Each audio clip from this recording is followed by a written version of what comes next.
সহজ লেসন তোমাদের সকলকে স্বাগত। আজকে আমরা সপ্তম শ্রেণীর প্রথম পর্যায়ক্রমিক মূল্যায়ন 2025 সালের পরিবেশ ও বিজ্ঞান বিষয়ের সম্পূর্ণ উত্তর সহ নমুনা প্রশ্নপত্র সেট 5 সম্পর্কে আলোচনা করব।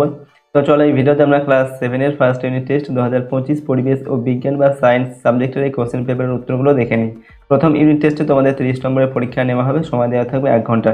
এই প্রশ্ন এবং উত্তরের পিডিএফগুলো আমাদের সহজ লেসন অ্যাপের মধ্যে দেওয়া আছে। অ্যাপের লিঙ্ক ডেসক্রিপশন বক্সে রয়েছে, সেখান থেকে তোমরা অ্যাপটিকে ডাউনলোড করে চাইলে প্রশ্নের পিডিএফ ফাইলগুলো নিতে পারো। দেখো, এই কোশ্চেন পেপারের 1 নম্বর থেকে বলা হচ্ছে সঠিক উত্তরটি নির্বাচন করে লেখো। যে কোনো 12টি প্রশ্ন এখানে লিখতে হবে তোমাদের প্রথমে, ঠিক আছে। প্রশ্নের মান 1 নম্বর করে 1 × 12 = 12। একের জায়গায় জলের পরিমাণ সবচেয়ে বেশি থাকে লালাতে, যকৃতে, হৃৎপিণ্ডে না পেশিতে? তো জলের পরিমাণ সব থেকে বেশি থাকে, উত্তর লিখবে লালাতে, অপশান এটা। এরপর 2 নম্বর হচ্ছে ফারেনহাইট স্কেলে থার্মোমিটারের নিম্ন স্থিরাঙ্ক হচ্ছে 0 ডিগ্রি, 32 ডিগ্রি, 100 ডিগ্রি না 212 ডিগ্রি? তো ফারেনহাইট স্কেলে থার্মোমিটারের নিম্ন স্থিরাঙ্ক হচ্ছে 32 ডিগ্রি ফারেনহাইট। 3 নম্বর হচ্ছে নখ ও চুলে যে প্রোটিন থাকে তা হলো কেরাটিন, টেন্ডন, লাইসিস না মায়োসিন? তো নখ ও চুলে যে প্রোটিন থাকে তা হচ্ছে কেরাটিন। 4 নম্বর দেখে লিনতাপ পদার্থের অবস্থান্তর ঘটায়, উষ্ণতার পরিবর্তন ঘটায়? উভয়ই ঘটায় না কোনোটিই ঘটায় না? তো লিনতাপ কি করে? লিনতাপ পদার্থের অবস্থান্তর করে, ঠিক আছে, অবস্থার পরিবর্তন ঘটায় আর কি। 5 নম্বর সালফেট মূলকটি হলো, এখানে দেখো 4টি অপশান দেওয়া আছে, তো সঠিক উত্তর লিখবে অপশান সি একটা, SO, ঠিক আছে। উপরে হচ্ছে 2 নিচে হচ্ছে 4, এটা হচ্ছে সালফেট মূলকের সংকেত। এরপর হচ্ছে 6 নম্বর দাগে কাপড় কাচা সোডা ও লঘু মিউরেটিক অ্যাসিডের বিক্রিয়ায় যে গ্যাস উৎপন্ন হয় তা হচ্ছে H2SO2, NH3 না CO2? তো কাপড় কাচা সোডা আর লঘু মিউরেটিক অ্যাসিডের বিক্রিয়ায় যে গ্যাস উৎপন্ন হয় সেটা হচ্ছে CO2, কার্বন ডাইঅক্সাইড। এরপর 7 নম্বর কার্বনের যোজ্যতা হচ্ছে 1, 2, 3 না 4? তো কার্বনের যোজ্যতা লিখবে 4। নেক্সট প্রশ্ন 7 নম্বর দাগে টিনের চিহ্ন হচ্ছে TN, TI, SB না SN? তো টিনের চিহ্ন হচ্ছে SN, ওকে, অপশান ডি এরটা। এরপরের প্রশ্ন হচ্ছে 9 নম্বর দাগে ফারেনহাইট স্কেলের অংশাঙ্কনের সময় অংশাঙ্কনের 1 ঘর সেলসিয়াস স্কেলের 1 ঘর, 5-এর 9-এর 5 ঘর, 5-এর 9 ঘর, 100 ঘরের সমান? সঠিক উত্তর হচ্ছে 5-এর 9 ঘর, ঠিক আছে। এরপরের প্রশ্ন 10 নম্বর থেকে বাষ্পীভবনের বিপরীত প্রক্রিয়াকে ঘনীভবন, গলন, কঠিন ভবন, গলন, ঘনীভবন না স্ফুটন বলে? তো বাষ্পীভবনের বিপরীত প্রক্রিয়া হচ্ছে ঘনীভবন, ঠিক আছে। 11 নম্বর জলে দ্রবীভূত ভিটামিনটি হলো A, E, K না C? তো জলে দ্রবীভূত ভিটামিন হচ্ছে ভিটামিন C। এরপর 12 নম্বর দাগে গয়টার নামক রোগটি যে খনিজ মৌলের অভাবে হয় সেটি হলো CaFeI2 না Mb? তো গয়টার রোগ হয় যে খনিজ মৌলের অভাবে, সেটা হচ্ছে I2, ঠিক আছে, আয়রনের অভাবে গয়টার রোগ হয়। 2 নম্বর হচ্ছে নিচের প্রশ্নগুলির অতি সংক্ষেপে উত্তর দাও। এখানে 6টি প্রশ্নের উত্তর লিখতে হবে, প্রশ্নের মান 1 নম্বর করে 1 × 6 = 6। নাম্বার 1-এ বলা হচ্ছে মারাসমাস কি? উত্তর লিখবে মারাসমাস হলো শিশুদের অপুষ্টিজনিত একটি রোগ যা মূলত প্রোটিন ও ক্যালোরির অভাবে ঘটে থাকে। 2 নম্বর হচ্ছে SI পদ্ধতিতে তাপের একক কি? তো SI পদ্ধতিতে তাপের একক হচ্ছে জুল, যার সংকেত হচ্ছে J, ঠিক আছে। 3 নম্বর বিক্রিয়াজাত পদার্থ শনাক্ত করো। এখান থেকে বিক্রিয়াজাত পদার্থটাকে লিখতে হবে আর কি, ঠিক আছে, কি বিক্রিয়ার ফলে কি পদার্থ উৎপন্ন হচ্ছে। তো 2KClO3 এটাকে তাপ প্রয়োগ করার ফলে কি উৎপন্ন হবে সেটা লিখতে হবে। তো 2KClO3 তাপ প্রয়োগ করার ফলে কি হবে? KCl + O2, ঠিক আছে, পটাশিয়াম ক্লোরাইড আর হচ্ছে অক্সিজেন গ্যাস উৎপন্ন হবে। 4 নম্বর দেখা হচ্ছে প্রোটিনের গঠনগত উপাদান হলো ড্যাশ? তো প্রোটিনের গঠনগত উপাদান হলো অ্যামাইনো অ্যাসিড। 5 নম্বর Fe2O3 + 2Al = dash plus F2Fe? তো এখানে কি হবে? দেখো Al2O3, ঠিক আছে, এখানে শূন্যস্থানে বসবে Al2O3 + 2Fe। নম্বর হচ্ছে এখানে দেখো জলের বাষ্পীভবনের লিনতাপ। জলের বাষ্পীভবনের লিনতাপ হচ্ছে 540 ক্যালোরি পার গ্রাম, শূন্যস্থানে বসবে 540 ক্যালোরি পার গ্রাম। 3 নম্বর দেখা হচ্ছে নিচের প্রশ্নগুলির উত্তর দাও, যে কোনো 6টি, প্রশ্নের মান 2 করে 6 × 12 নম্বর। নাম্বার 1-এ স্কারভি ও রিকেট রোগ কোন কোন ভিটামিনের অভাবে হয়? উত্তর লিখবে স্কারভি রোগ হচ্ছে ভিটামিন সি এর অভাবে স্কারভি রোগ হয় এবং ভিটামিন ডি এর অভাবে রিকেট রোগ হয়। 2 নম্বর দাগের প্রশ্ন 212 ডিগ্রি ফারেনহাইট উষ্ণতা সেলসিয়াস স্কেলে কত হবে? এখানে উত্তর হচ্ছে আমরা জানি C/5 = F - 32/9, এর সূত্রটা লিখবে।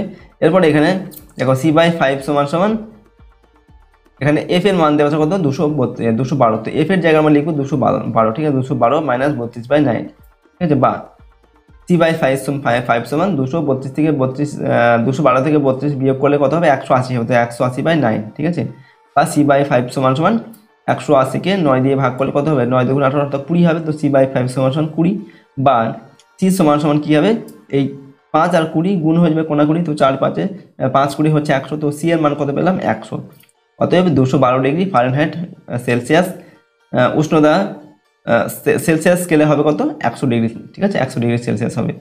ওকে, এইভাবে এটা বের করবে।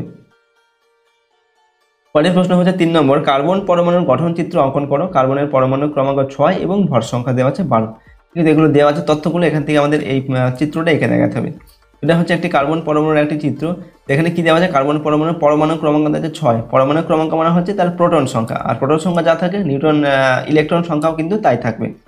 তো প্রোটন সংখ্যা পরমাণুর নিউক্লিয়াসে থাকে, এটা হচ্ছে নিউক্লিয়াস, ঠিক আছে, এই নিউক্লিয়াসের মধ্যে প্রোটন আছে কটা 6টাই, দেখো প্লাস চিহ্ন দিয়ে আমরা প্রোটন করেছি 6টা, আর ইলেকট্রন করা থাকবে 6টা, ইলেকট্রনগুলি বাইরের কক্ষে থাকবে, তো প্রথম কক্ষে থাকে 2টি ইলেকট্রন, এই যে একটা ইলেকট্রন 2টি ইলেকট্রন, আর থাকছে 4টি, সেই 4টি ইলেকট্রন পরের কক্ষতে থাকবে, ঠিক আছে, 1 2 3 4টি, ঠিক আছে। এবার দেখো এখানে নিউটন কতগুলো আছে, নিউটন হচ্ছে পরমাণু যে ভর সংখ্যা থেকে পরমাণু ক্রমাঙ্ক বিয়োগ করলে আমরা নিউটন সংখ্যা পাই, তো ভর সংখ্যা 12, সেখান থেকে 6 বিয়োগ করলে 6 হয়, তো 6টা নিউটনও থাকবে 6টা, তো এই যে এখানে যেটার কোনো চিহ্ন নেই প্লাস অথবা মাইনাস নেই সেটা হচ্ছে নিউটন, তো নিউটন হচ্ছে 6টা, এখানে আমরা ছটা দিয়েছি নিউটন। ওকে, তো এইভাবে এরকম চিত্র একে দেখাতে হবে, ঠিক আছে। এছাড়া যদি তোমাদের অন্য কোনো পরমাণুর চিত্র আঁকতে বলা হয় এবং সেখানে যদি পরমাণু ক্রমাঙ্ক এবং ভর সংখ্যা দেওয়া থাকে, ঠিক আছে, সেক্ষেত্রে তোমরা কিন্তু এইভাবে ভর সংখ্যা থেকে পরমাণু ক্রমাঙ্ক বিয়োগ করে সেখানে নিউটন সংখ্যাটা বের করে নেবে এবং নিউটন সংখ্যা এখানে দেবে এবং প্রোটন সংখ্যা দেবে, আবার ইলেকট্রন সংখ্যাগুলো বাইরে, ঠিক আছে।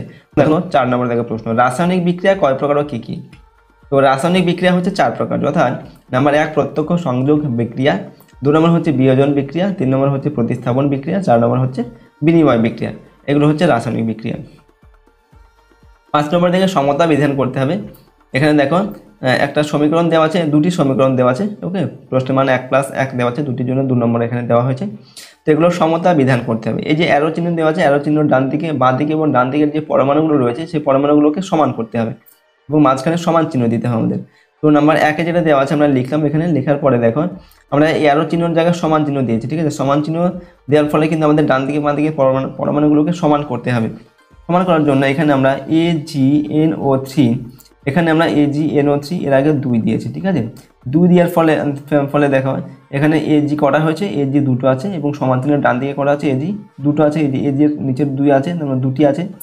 ওকে, আর আমাদের এরপর দেখো এখানে প্লাস দিয়ে HNO3 এর আগে বসাতে হবে 2, এখানে যদি আমরা 2 বসাতে হাইড্রোজেন করা হচ্ছে 2টি এবং এদিকেও হাইড্রোজেন করা আছে 2টি, এই যে 2টি হাইড্রোজেন আছে, ঠিক আছে। এরপর দেখো এখানে NO3 কটা আছে, NO3 আছে আচ্ছা ও, ঠিক আছে, ও আছে এখানে 3টি, এখানে ও আছে কটা, ও আছে এখানে 6টা, যে এখানে 2 দেওয়া আছে তো 3 গুণ 6টা, এখানেও 3 দুগুণে 6টা, ঠিক আছে। ও এবং নাইট্রোজেন কটা আছে, নাইট্রোজেন 2টি আছে, এখানে 2 দেওয়া আছে মানে 2টি আছে, আর এখানে নাইট্রোজেন এই যে 2টি আছে, ঠিক আছে, সমান হয়ে গেল। আর এখানে 2 নম্বর যে সমীকরণটা সেখানে আমাদের কি করতে হবে, দেখো Al এর আগে 2 দেবে এবং H2O এর আগে 2 বসাবে এবং এখানে NaOH এর আগে হবে 2 আর NaAlO3 এর আগে 2 হবে এবং H2 এর আগে 3 বসাতে হবে, ঠিক আছে। তাহলে কিন্তু এই সমান চিহ্নের ডান দিকে বাম দিকের যে পরমাণুগুলো সেগুলো আমাদের সমান হবে এবং এখানে সমান চিহ্নটা দেবে। পরের প্রশ্ন 6 নম্বর থেকে, অপুষ্টির ফলে শিশুর দেহে কি কি উপসর্গ দেখা যায়? এখানে উত্তর লিখবে 1 নম্বর দিয়ে দেহের পেশিগুলি খুব বেশি ক্ষয় হয়ে যায় অপুষ্টির ফলে, 2 নম্বর হচ্ছে হাড়গুলি বাইরে থেকে পরিষ্কার বোঝা যায়, 3 নম্বর হবে চামড়া জায়গায় জায়গায় কুঁচকে যায়, ওকে, 4 নম্বর হাত পা গুলি সরু হয়ে যায়, ঠিক আছে, এটা সরু না, এটা সরু হবে, হাত পাগুলি সরু হয়ে যায়। এরপর 5 নম্বর হচ্ছে পেট ফুলে যায়। তো অপুষ্টির ফলে কিন্তু এই সমস্যাগুলো বা এই উপসর্গগুলো দেখা দেয়। 7 নম্বর গ্রীষ্মকালে কুকুর জিভ বের করে হাঁপায় কেন?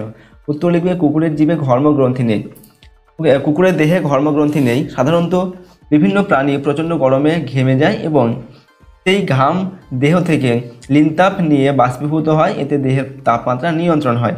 কুকুরের ক্ষেত্রে এই সুবিধা না থাকায় কুকুর জিভ বের করে হাঁপায়, যাতে জিভ দিয়ে লালা ধরার সময় সেই লালা জিভ থেকে লিনতাপ নিয়ে কুকুরের দেহের তাপমাত্রা কমিয়ে দেয়। তো এই জন্য হচ্ছে কুকুর গ্রীষ্মকালে জিভ বের করে হাঁপায়। তো এই ছিল তোমাদের ক্লাস 7-এর ফার্স্ট ইউনিট টেস্ট 2025 আমাদের পরিবেশ ও বিজ্ঞান বা সায়েন্স সাবজেক্টের একটি মডেল কোশ্চেন পেপারের সম্পূর্ণ উত্তর আমরা এই ভিডিওতে আলোচনা করলাম। প্রশ্নোত্তরগুলো অবশ্যই তোমরা মুখস্থ করবে এবং প্র্যাকটিস করবে, এগুলো তোমাদের প্রথম ইউনিট টেস্টের জন্য কিন্তু অত্যন্ত গুরুত্বপূর্ণ প্রশ্নোত্তর। আর যদি এই চ্যানেলে তোমরা নতুন হয়ে থাকে অবশ্যই চ্যানেলটিকে সাবস্ক্রাইব করে রাখবে, পাশের বেল আইকনে প্রেস করার পর অল অপশানটিকে সিলেক্ট করবে, ভিডিওটিকে অবশ্যই লাইক করবে, ভিডিওটিকে বন্ধু বান্ধবীর সঙ্গে শেয়ার করবে এবং কমেন্ট বক্সে নিজেদের মতামত অবশ্যই লিখে জানাবে। আর এই প্রশ্নোত্তরের পিডিএফগুলো আমাদের সহজ লেসন অ্যাপের মধ্যে দেওয়া আছে, অ্যাপের লিঙ্ক ডেসক্রিপশন বক্সে রয়েছে, এখান থেকে অ্যাপটিকে ডাউনলোড করে চাইলে প্রশ্নোত্তরের পিডিএফগুলো নিতে পারো। আজকে আমরা ভিডিওটিকে এখানেই শেষ করছি। সম্পূর্ণ ভিডিওটি দেখার জন্য অসংখ্য ধন্যবাদ।